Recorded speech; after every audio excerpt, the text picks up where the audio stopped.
ഭയങ്കര ഇഷ്ടം. അപ്പോൾ നമുക്ക് കടയിൽ വെച്ചിട്ട് എന്തെങ്കിലും ഒരു സാധനം ഉണ്ടാക്കാം. അതിനൊക്കെ നമുക്ക് ഫ്രൂട്ട് ബൗൾ ഉണ്ടാക്കാം. നമുക്ക് ആദ്യം ബൗൾ വേണം. ഫ്രൂട്ട് ബൗൾ ഉണ്ടാക്കാൻ പിന്നെ നമുക്ക് ഫ്രൂട്ട്സ് വേണം. ഫ്രൂട്ട്സിനായിട്ട് ഇത് അപ്പുറത്തെ കടയിൽ 1/2 കിലോ റോബസ്റ്റ് വെച്ചിട്ടുണ്ട്. അതിങ്ങനെ കുനുകുനാ അരിഞ്ഞിട്ടിട്ടുണ്ട്. പിന്നെ മാങ്ങ ഞാൻ വീട്ടിൽ നിന്ന് കൊണ്ടുവന്നതാണ്. അപ്പോൾ ആ മാങ്ങയും കൂടി ചെറുതാക്കി അരിഞ്ഞിട്ടിട്ടുണ്ട് കേട്ടോ. ഇനി അതെല്ലാതും കൂടി ഒന്ന് മിക്സ് ചെയ്തിട്ട് നമ്മുടെ യോഗേർട്ട് ചേർക്കാം. ഗ്രീക്ക് യോഗേർട്ട് അതാണ് മേടിച്ചിട്ടുള്ളത്.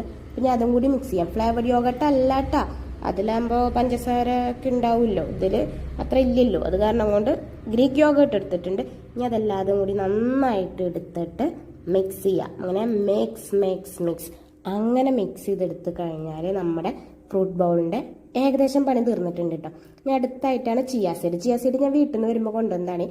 കുതിർത്തിയിട്ടല്ല കേട്ടോ, ഒരു കുപ്പിയിൽ ഇട്ട് കൊണ്ടുവന്നു. പിന്നെ ഇവിടെ നിന്ന് വെള്ളം ഒഴിച്ചിട്ട് ഒരു 10-15 മിനിറ്റ് കുതിർത്തിയതാണ് കേട്ടോ. അപ്പോൾ അതും കൂടി അങ്ങോട്ട് ചേർത്തിട്ടുണ്ട്. അപ്പോൾ ഈ ചിയാ സീഡും കൂടി ചെന്ന് കഴിഞ്ഞാൽ നമ്മുടെ വയറ്റിലത് അങ്ങനെ കിടന്നു. അപ്പോൾ കുറച്ച് നേരത്തേക്ക് ശമനം ഉണ്ടാവും വിശപ്പാണ്. ഏത് നേരം വിശപ്പാണ്. എന്താ ചെയ്യുക? വീട്ടിലാണെങ്കിൽ എന്തെങ്കിലുമൊക്കെ എടുത്ത് തിന്നാം. ഇവിടെ ആയ കാരണം കൊണ്ട് ഇങ്ങനെയല്ലേ പറ്റുള്ളൂ.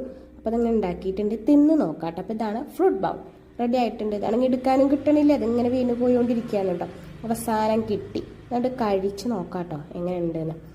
കഴിച്ചപ്പോൾ ഓക്കെ, ടേസ്റ്റ് ഉണ്ട്. നമ്മുടെ റോബസ്റ്റ് കൂട്ടിയിട്ട് കഴിക്കുമ്പോൾ ഒരു ഐസ്ക്രീം ഫ്രൂട്ട് സാലഡൊക്കെ പോലെ ഉണ്ട് കേട്ടോ. മാങ്ങ കൂട്ടി കഴിച്ച് നോക്കാം.